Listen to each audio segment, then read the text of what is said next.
We're going to look at the single most foundational concept to this course. This video will underscore everything we do for the rest of the semester, so please let me know if there is something about it that doesn't sit well with you, or if you want to chat some more about the topic. We're talking about the social construction of childhood, and the first question that may have popped into your head is, what do you mean by social construction, Alyssa? And that is a good question. And the answer may surprise you, so brace yourselves. Things that are socially constructed don't really exist. That's kind of a reductive answer, but it is essentially true. We say that something is socially constructed if it exists only because people made it up. It's something that doesn't exist by itself in a vacuum and that doesn't follow scientific rules. So things that we can say are socially constructed are usually cultural norms like table manners, courtship rituals, and race relations. And all of that matters because it means that those phenomena are changeable and open to challenge. They don't have to stay the way that they are. And the idea that childhood is socially constructed is sometimes a hard one for people to swallow. So I'm going to start with a bit of an analogy and use table manners as an example of socially constructed phenomena for now. Table manners are different from culture to culture.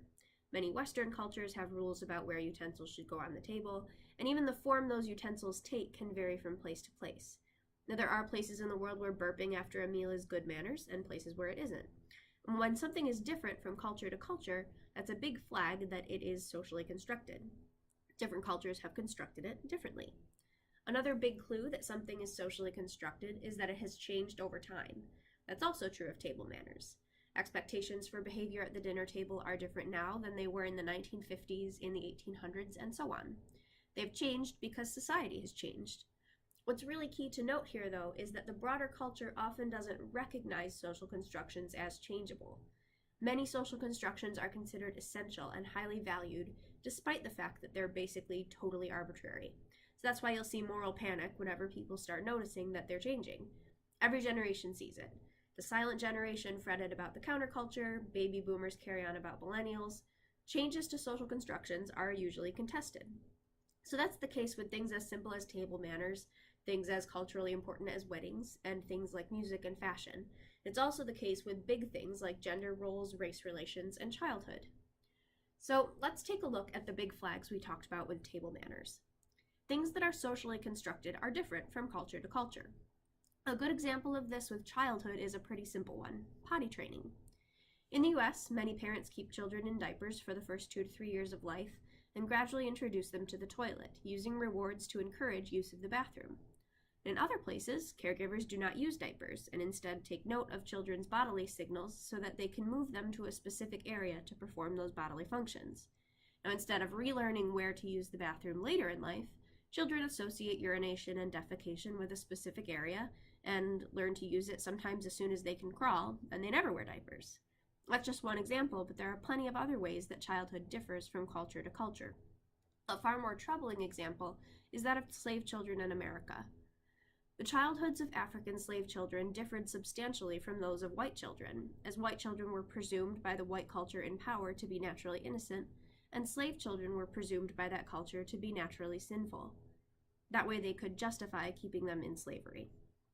That differing social construction of childhood has had tremendous effects not only on the specific children affected by that difference, but it has also reverberated in such a way that studies have shown that today, white Americans tend to view black children as less innocent and more sexually knowledgeable than their white counterparts. Even in modern America, childhood is constructed differently across cultures. So we can also talk about how the construction of childhood has changed over time. Even in America's short 250-year history, we can see a change from the assumption of total innocence in the 1700s, to the use of children alongside adult workers in factories in the 1800s, to today's information-saturated childhood that blurs the lines between child and adult more than ever before. Still, there is a huge moral panic about contemporary children's culture because childhood innocence is highly valued. Adults worry about children's exposure to video games and other media, about their use of devices, about their language, and about their appearance. This all comes back to a really key term for this class: nostalgia. Adults tend to romanticize their own childhoods and to assume that their own experiences were the right ones for children to have.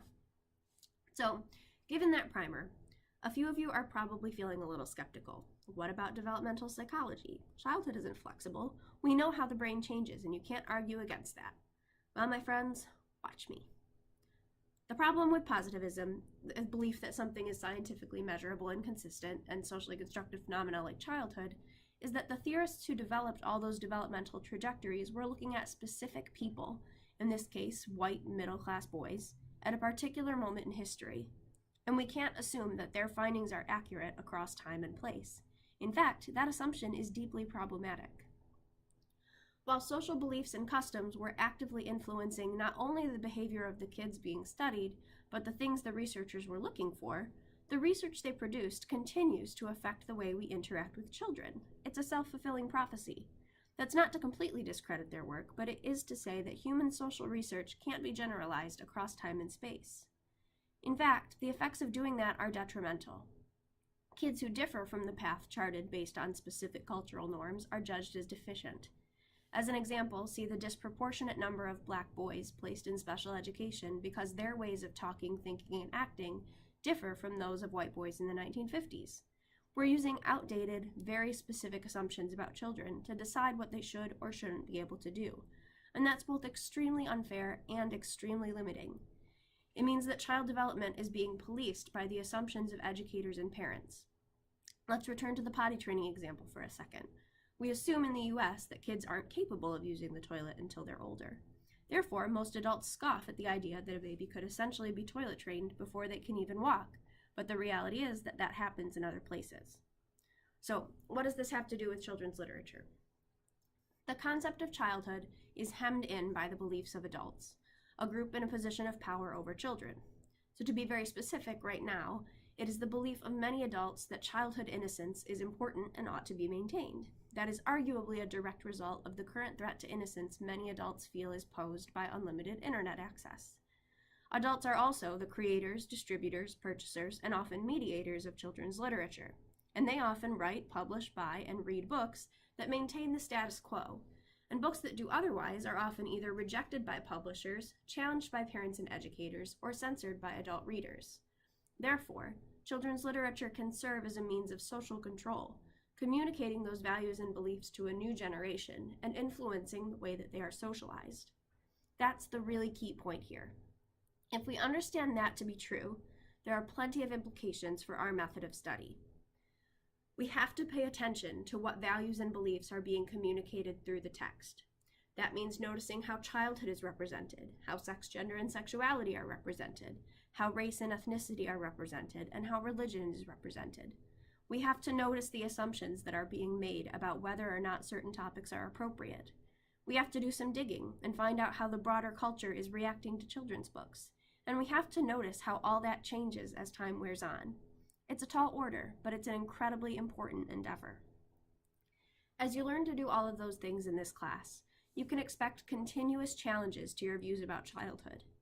You can expect to be surprised by the literature we read, and you can expect to become better at analyzing children's literature through sophisticated lenses. It is my ultimate hope that you will also leave this course with a changed perspective about childhood, literature, education, and maybe even on the world more broadly. If you haven't already watched the Read Aloud videos and read Karen Coates' article, this would be a good time to do that. Then go check out the 2368 cuss words document. It will really help you put into practice what you learned in this video. Toodles!